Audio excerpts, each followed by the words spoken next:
আসসালামু আলাইকুম দর্শক মণ্ডলী, আমি ইমাজ টিভি আপনাদের কাছে একটা নতুন আপডেট নিয়ে চলে এসেছি। এখানে একটা ছোটো টিপস আছে, যে টিপসটা আপনারা কোনোদিন ব্যবহার করেননি এবং আশা করছি এটা নতুন আপনাদের খুব ভালো লাগবে।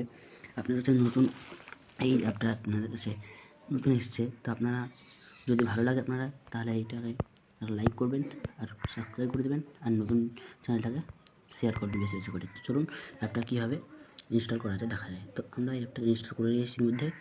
তো আমরা চলুন এখানে প্লে স্টোরে যাব।